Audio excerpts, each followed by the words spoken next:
Olwaleero nkuleetedde ekimu ku bitundu by'enzigotta. Ekitundu kye nkuleetedde kimanyikiddwa nga Wakaliga mu Kasa Zone. Muno mwe muwangaalira abantu ab'enjawulo nga bayita mu mbeera ebasuseeko. Wano we nsinziridde ne njogerako n'abatuuze b'omu kitundu kino ne bambuulira ng'emyala bwe gifuuse emyala mu sizoni y'enkuba ng'eno. Abatuuze bagamba nti emyala gijjula amazzi ne giboga n'okubooga, awo ne gayingira amayumba gaabwe ssaako n'okwonoona ebintu byabwe bitali bimu na bimu. Tufunye mu kibuga kyaffe kino eky'e Wakaliga nti emyala mingi, guli mwala guno mwala, enkuba wetonnya amazzi ganjala mu bantu, gaziba amakubo, tufuna endwadde, tulina n'abaana abato basobola okulya kasasiro wali kasasiro mungi ate bamudampinga bwewamu.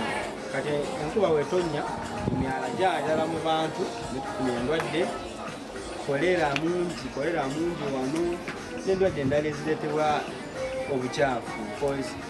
Abantu badampinga kasasiro, tebalina disposal grounds, omuntu aleeta kasasiro namudampinga ogwo omwala kati gugwo olwedde gwajjula, kati enkuba wetonnya kuba kugenda kweyongerako, volumu y'amazzi yeyongere bijje mu bantu.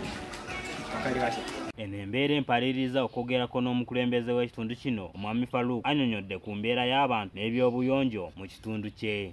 Nze Farouk Dembe Samuel, chairman wa Wakaliga Nsooke Zone. Nze mbadde wano nga ntambula mu kitundu kyange ndaba emyala gyonna gibooze, enkuba bw'etonnya. Gavumenti yatusuubiza okutukolera ku myala naye tenda kyetukoleddewo, tumanyi kikiva tutandikako ddi. N'olwekyo simanyi ssuubi lyo weriri, kubanga nsuubira nti emyala nga begitandise abakulembeze bannange bezibadde nga bayitamuko nabo ne balaba embeera bwefaanana. Naye ngenza okutunulira abatuuze baffe bafa amazzi, emyala giboze, gijjudde kasasiro, gyonna gijjudde ebisubi biki buli kimu. Kati sitegeera gavumenti egenda tuyambako ddi okukwataganyizeeko tubane nga tusobola okukwasaganya ekintu ekyo naye nga abatuuze baffe bajja mu mbeera embi. Wakati bagenda tuleeta obulwadde korona, endwadde yonna ejja n'enkuba eba nga ekwatagana ku myala kuba nti bikyafu. Buli muntu yayagala kasasiro akula busuuzi, kimu aleeta ng'asuula olwankuba nti erikulukuta amazzi tukola kigagenda. Kati emyala egyesigamiza ereetera obuswavu bwonna bicupa kiki kasasiro ddi, buli omu ayina kyayagala kyakola ki kyateeka mu nti mu myalo egyo.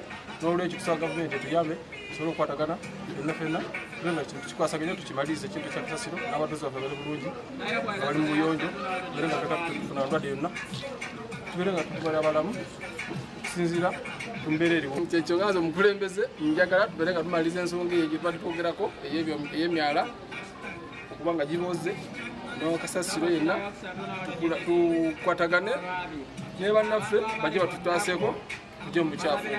Artist Plotters ku lwa MRU TV.